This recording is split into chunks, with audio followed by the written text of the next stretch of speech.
Hello everyone, आपका हमारे YouTube channel में स्वागत है। उम्मीद है आप सब लोग अच्छे होंगे। और हमने इस क्रिया में आप 2 वीडियो ले चुके हैं जिसमें हमने वर्ण, स्वर और व्यंजन तीनों का बहुत अच्छे ढंग से विस्तृत आपको जानकारी दी है। अब आइए हम उच्चारण स्थान के बारे में देखते हैं कि उच्चारण स्थान क्या है, स्वर और व्यंजन का उच्चारण हम किन किन स्थानों से और कैसे करते हैं। तो सबसे पहले उच्चारण स्थान की जानकारी के लिए हमें कंठ, तालु, मूर्धा, दंत, ओष्ठ इन 5 के बारे में जानना जरूरी है। आइए देखते हैं कंठ, तालु, मूर्धा, दंत और ओष्ठ के बारे में, ये है क्या और ये कहाँ है। कंठ, यहाँ पे हमारा कंठ होता है, ठीक उसके ऊपर तालु है, फिर मूर्धा है, उसके बाद दंत है, फिर सबसे बाहर ओष्ठ है। तो यानी कि पहले कंठ, तालु, मूर्धा, दंत, उसके बाद ओष्ठ। आइए देखते हैं कंठ में कौन कौन से अक्षर आते हैं। ठीक, तो कंठ में क वर्ग, यानी कि क वर्ग क, ख, ग, घ, इसमें हम अंगा को नहीं लेंगे। ठीक, अब क वर्ग कोई पूछे क वर्ग का उच्चारण स्थान कहाँ है, तो आप कहेंगे कंठ, क्योंकि जब हम क, ख, ग, घ बोल रहे हैं तो हमारा ये कंठ, ये हिस्सा सक्रिय होता है। आप खुद मेरे साथ उच्चारण करके देखिए, क, ख, ग, घ, यानी कि ये हिस्सा ज्यादा सक्रिय है कंठ, यानी कि क वर्ग का उच्चारण स्थान कंठ है। अब तालु पे आते हैं। तालु, कंठ के ऊपर तालु होता है। अब तालु में कौन कौन से अक्षर आते हैं, च वर्ग और श, य। च वर्ग में च, छ, ज, झ। ठीक, इसमें भी लास्ट का हम य नहीं लेंगे।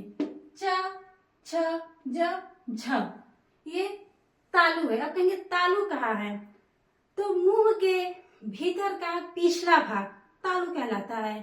आप खुद उच्चारण करिए, च, छ, ज, झ, च, छ, ज, झ, यानी कि तालु हमारे मुख के भीतर के छत का पिछला भाग सक्रिय है इसको बोलने में।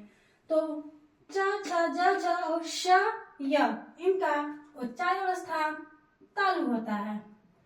अब आते हैं मूर्धा। मूर्धा क्या है, हमारे मुख के ऊपरी छत का अगला भाग, मुख के ऊपरी छत का अगला भाग मूर्धा कहलाता है। और मूर्धा में ट वर्ग और श आते हैं। ट वर्ग में ट, ठ, ड,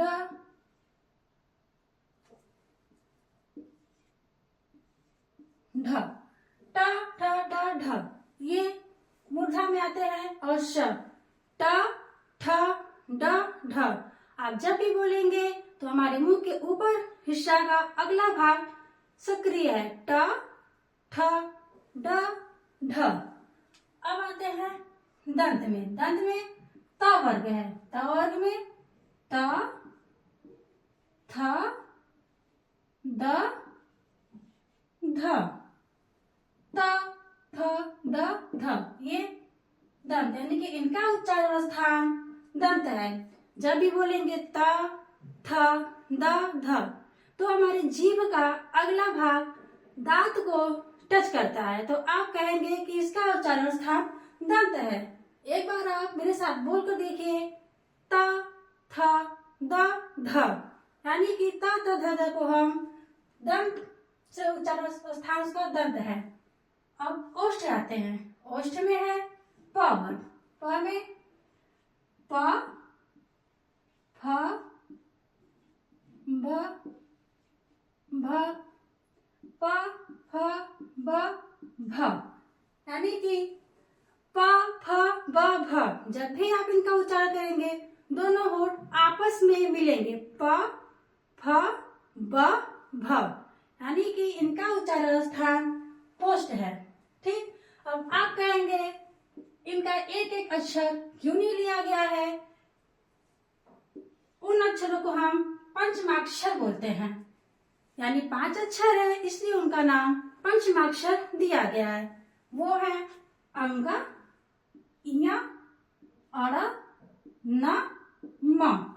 अब कहेंगे इनको कंठ, तालु, मूर्धा, दंत, ओष्ठ, इन सब का एक एक अक्षर लिया गया। इन लोगों को इसमें क्यों नहीं रखा गया है? क्योंकि इनका उच्चारण स्थान, जब भी आप इनको उच्चारण करेंगे, जब भी बोलेंगे, तो इसमें हमें नासिका का सहारा लेना पड़ता है। जैसे बोलिए अंग, इया, अड़, न, म, यानी कि अंग, इया, अड़, न, म, यानी इसमें नाक का सहारा लिया जाता है, इसलिए इसको हम नासिका से उच्चारण करते हैं और ये पंचमाक्षर कहलाते हैं। ठीक, अब हम आते हैं स्वर।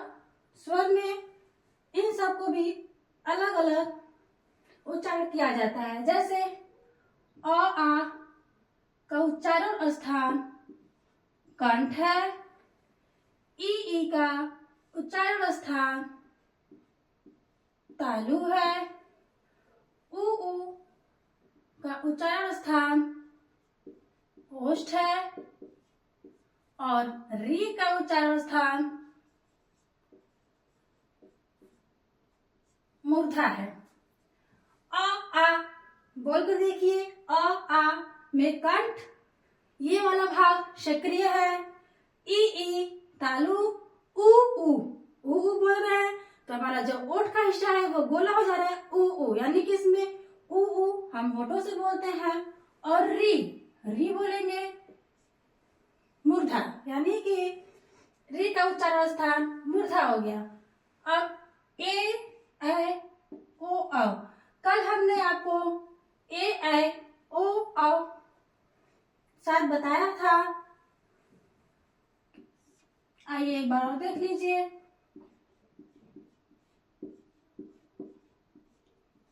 ए यानी कि ये 2 अक्षरों से मिलकर बने होते हैं,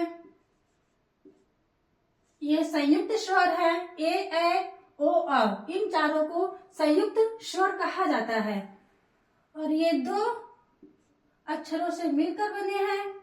अ का उच्चारण स्थान हमने बताया कंठ है, यानी कि ये कंठ प्लस ये का उच्चारण स्थान हमने तालु बताया, तो ये हो गया तालु। इन दोनों को मिलाकर कहेंगे कंठतालव्य, यानी कि ए का उच्चारण स्थान कंठतालव्य है। इसी प्रकार ओ 2 अक्षरों से मिलकर बने हैं, अ प्लस उ, आ का उच्चारण स्थान कंठ है, उ का उच्चारण स्थान हमने आपको ओष्ठ बताया है। तो इस प्रकार इसको हम कहेंगे कंठोष्ठ, यानी कि ओ का उच्चारण स्थान कंठोष्ठ होगा। स्वर में अ आ कंठ, ई तालु, उ ओष्ठ, री मूर्धा, ए कंठ तालव, यानी कि कंठ और तालु दोनों से मिलकर बना है, तो ए का उच्चारण स्थान कंठ तालव। ओ अ प्लस उ से बना है, अ का कंठ है, उ का ओष्ठ है। इस प्रकार ओ का उच्चारण स्थान कंठोष्ठ होगा। अब ये दंतोष्ठ क्या है? दंतोष्ठ यानी कि जिसमें दांत और होठ दोनों मिलकर सक्रिय हो, दोनों से बोला जाए, दोनों से उच्चारण किया जाए, तो वो इसमें व आता है। दंतोष्ठ है व, खुद बोलिए व यानी कि दांत का ऊपर का हिस्सा और होठ का नीचे का हिस्सा मिलता है तो व बोला जाता है, यानी व का उच्चारण स्थान दंतोष्ठ है। और ह का उच्चारण स्थान स्वर यंत्री, अब कहेंगे स्वर यंत्र ये क्या है, यानी स्वर यंत्री, स्वर जिसको हम स्वर यंत्र भी बोलते हैं। अब ये कहाँ है, जो हमारा कंठ है उसके भीतर स्थित होता है स्वर यंत्र, जहां से हम बोलते हैं, जहां से हमारी आवाज निकलती है। तो हा जब भी बोलेंगे तो वो कंठ में ही रह जाता है, यानी कंठ के भीतर ही स्थित है, उसे हम स्वर यंत्री, उसका उच्चारण स्थान स्वर यंत्री है। तो ह का उच्चारण स्थान स्वर यंत्री। इसी प्रकार वत्स यानी दंतमूल। अब कहेंगे दंतमूल क्या है, जिसमें दांत और मसूड़ा दोनों सक्रिय हो, वो दंतमूल है। वत्स में श, स, र और ल, स, र, ल का उच्चारण स्थान वत्स कहलाता है, यानी कि दंत और मूल दोनों मिलकर। एक है उच्छित, ठीक, उच्छित में ड और ढ को रखा जाता है। उच्छित क्या है, अब बोलेंगे ड ढ, ड ढ यानी कि जीभ ऊपर उठकर झटके के साथ नीचे आता है, वही उच्छित। बोलिए ड ढ, यानी कि जो जीभ है ऊपर उठेगा, तालू को छूते हुए झटके से पीछे की ओर आती है ड ढ। तो उच्छित में ड और ढ है। इसी प्रकार ला को हम पार्श्विक व्यंजन भी बोलते हैं।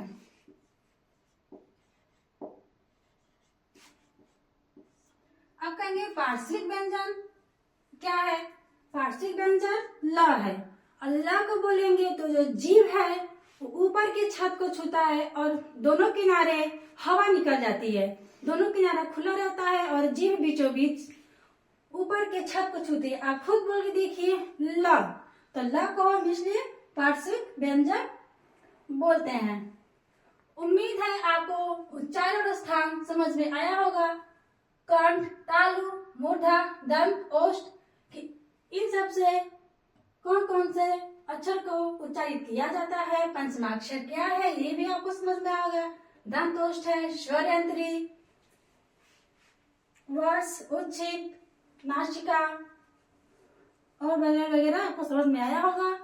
सो गाइस, तो मिलते हैं कल। Thank you.